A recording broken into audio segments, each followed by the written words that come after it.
There's a tree near Monterey, California that's been standing alone on a rock for over 250 years. It's misshapen, stunted, weathered by wind and salt and storms that would have taken anything else out. But it's still there. When I was 19 years old, stationed at the Defense Language Institute, I drove past that tree and didn't think much of it. I just thought, that thing looks rough. It took me 30 more years to realize I was looking in a mirror. Hey, I'm your host, and this is I Took the Long Way, a podcast about life, detours, bad decisions, and somehow still being here to talk about it. I'm not a therapist. I'm not a life coach. I'm a middle-aged Korean-American IT guy in Los Angeles who failed Spanish in high school, joined the Army, rode a bike to work in my 30s for reasons I'll get into later, and just got baptized 2 years ago. I took the long way to basically everything.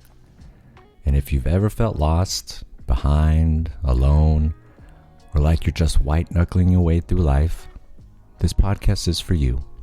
Pull up a chair. Alright, so let me set the scene. It was the 1970s. My parents immigrated to the US from Korea, just the two of them. No siblings, no cousins, no aunts or uncles. They just packed up, came to America, and that was it. Which means I grew up with zero extended family. No grandparents at the holidays, no cousins to run around with, no aunt slipping me money at church, none of that. It was just us. My mom, my dad, me, and my younger brother. I was born in San Francisco and lived in the Tenderloin District, which, if you don't know, it's not exactly ritzy like Pacific Heights. After years of my dad washing dishes, my parents finally saved up enough money to buy a liquor store down the street from our apartment, and they worked constantly. I mean, that's what you do when you're building something from nothing in a country that isn't yours, right? So when I was about 4, we moved to the suburbs, and my brother was born around that time. And I want you to know I had been lobbying hard for a sibling. I used to beg my parents to buy me a brother from the grocery store. Just like, add him to the cart, and that's it. But you gotta understand, I was only 3. I didn't fully understand how any of that worked. But they figured it out without the grocery store. So my parents also had a new business venture, a sandwich and coffee shop in the financial district of San Francisco. They were starting to make it, you know? But because both my parents worked long hours, I was what they called a latchkey kid. For you younger listeners, Google that. But basically, you come home from school, let yourself in with the key around your neck, but mine was in my pocket, and you just figure it out. I was making ramen, frying eggs at 9 years old, and I thought I was a gourmet chef. But here's the thing that nobody tells you about growing up that way. Yeah, you learn self-reliance fast, but you also learn loneliness fast. And those two things get tangled up in you in ways you don't fully understand until you're in midlife, sitting in a Zoom call with your therapist going, oh, so that's why I do that. We also moved a lot. We moved to Southern California when I was in 7th grade, and I hated it. I went to 3 different junior highs, 2 different high schools. Every time I started making friends, new school, new start, new version of myself, trying to figure out where a Korean American kid fits in. Spoiler alert, it was complicated. I ended up at a high school that was about 40% Asian, which sounds like a small detail, but after spending my whole childhood as one of maybe a handful of Asian kids in any given school, it was genuinely disorienting. In a good way, but still disorienting. You spend years being the only one who looks like you, and then suddenly you're not. And you realize you don't totally know who you are in either world. My Korean is terrible, so with the Koreanized kids, I was whitewashed. And with the Americanized kids, I wasn't Korean enough. Oh man, But that's something we'll come back to in a future episode. There's a lot to unpack there. So here's a fun story about how I ended up in the military. I got accepted to all the University of California schools. Okay, maybe not all, but multiple UC schools. I was set. I had a plan. And then, senior year, second semester, I failed Spanish 3, an elective course that I didn't even need to take. One non-required class, and the UC system looked at my final transcript and said, respectfully, no thank you. You know what we did? We even drove down to one of the schools to meet with the dean of admissions. But no luck. I still walked away empty-handed while my dad cursed in Korean. So there I am, 18 years old, no college, no plan. I went to junior college for a semester and dropped out. And then I went to a Cal State school and dropped out. So then I just stopped by the Army recruiter's office. And the Army recruiter was very enthusiastic about my future. And so I did it. I joined the Army. I got my airborne wings. I learned another language. I got into great shape. And honestly, it was the right move for me where I was at, even if I got there the wrong way. The military gave me structure I didn't have growing up. It gave me discipline. It gave me brothers. It also gave me a front row seat to the Lone Cypress, a solitary tree on the coast near Monterey, where I was stationed. And I didn't know then how much that tree would mean to me later. The Army also pulled me away from church, from faith. Not that I was very religious to begin with, but I'd grown up Catholic because my parents are. I went to Mass regularly all through high school. And even to this day, my parents are still religious. But me, I just drifted, the way a lot of people drift. Not a dramatic falling out, just a kind of slow fade. And I kind of stayed faded for a long time. My 20s and 30s were rough. I hated my job. I was lost. I wasn't as successful as my friends.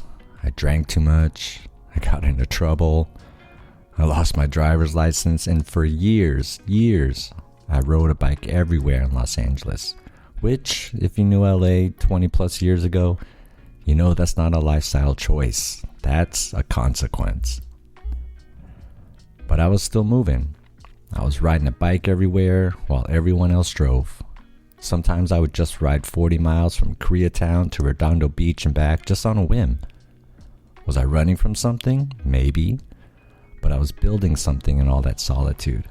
I just didn't know what it was yet. And I want to be straight with you about the drinking, because I think there are a lot of people listening who are in that season right now. The season where you're numbing something you haven't named yet. I'm not going to sit here and tell you what you should or shouldn't do. I was right there with you. I know what it's like. I used to go to my local watering hole right after work and stay till closing, most of the time by myself, every single day. But that doesn't have to be your whole story. My whole life up to that point, I had operated like that tree in Monterey, standing alone, proud of it even. Self-reliance was my identity. Needing people, it just felt like weakness. I guess that's a very GenX thing, by the way. We were raised to figure it out for ourselves. We came home to empty houses, made our own snacks, watched a lot of TV, and we turned out mostly okay. Self-reliance is generally a skill, but it can also become a wall you don't know you've built. And then I met my wife. And after that, we had our daughter. And for the first time in my life, I had a family that was mine, something I built, something my wife and I built. And I experienced the kind of close-knit stability I had genuinely longed for my entire life. And I didn't take a single second of it for granted. But right around when my daughter was born, my parents and my brother moved back to Korea. one small support system I had known my entire life, the only family I had ever had, was suddenly an ocean away, just like that. And years later, I remember sitting one night, kind of staring at nothing, and I just pulled up pictures of the Lone Cypress online. I don't even know why, I just did. Honestly, I think my wife and I had gotten into an argument, and marriage is hard, And I had been thinking about it more and more. This image of a solitary tree just hanging on. It felt familiar. And that's when I saw it for the first time. Right next to the Lone Cypress, there's a grove of cypress trees, thriving, full, growing into each other. Dense and green and alive in a way the single tree just isn't. And I just sat there and thought, that tree survived for 250 years, but it never really thrived. The grove did. That was me. I had spent my whole life surviving, standing alone on the rock, enduring the storms, being strong for everyone around me. And I had missed that there was another way to live entirely. Surviving and thriving are not the same thing. That moment sent me back to church, back to faith. It wasn't dramatic. It was slow, hesitant, a lot of just sitting in the back of the room, not sure I belonged. But the sermons showed me that faith isn't just about personal belief. It's about community, about being part of something bigger than yourself. And for the first time in a long time, I wasn't just enduring, I was starting to grow. And 2 years later, here I am, I'm baptized. At my baptism, I stood in front of my church, read my testimony, and told them about the Lone Cypress and the grove. And I told them that I was done just surviving. I'm in the grove now, and I'm not going back to that rock. So that's the short version of who I am and why I'm doing this. I'm not here because I figured it all out. I'm here because I spent most of my life feeling like I was the only one standing on a rock in the wind. And I want you to know you're not alone. Whether you're a first-gen kid who doesn't know where you fit, a guy in his 30s who's made some bad calls and doesn't know how to come back from them, a dad trying to figure out how to be present when nobody modeled that for you, or a person who's just quietly enduring and wondering if it ever gets better. I see you. It does. And even when it doesn't get easier, you get stronger. To my daughter, if you're listening to this someday, hi, my daughter. I made this partly for you, so you know who your dad was, not just as your dad, but as a person. The full version, the honest version. I hope it makes you laugh sometimes, and I hope it makes you feel less alone when you need it most. I took the long way to everything good in my life, and I wouldn't change it. Thanks for listening to episode 1 of I Took the Long Way. Next episode, I want to talk about what it actually felt like growing up as a Korean American in a world that either didn't see you or only saw the stereotype. That one might get a little real. So take care of yourselves, and if nobody's told you lately, you're doing better than you think. I'll see you next time.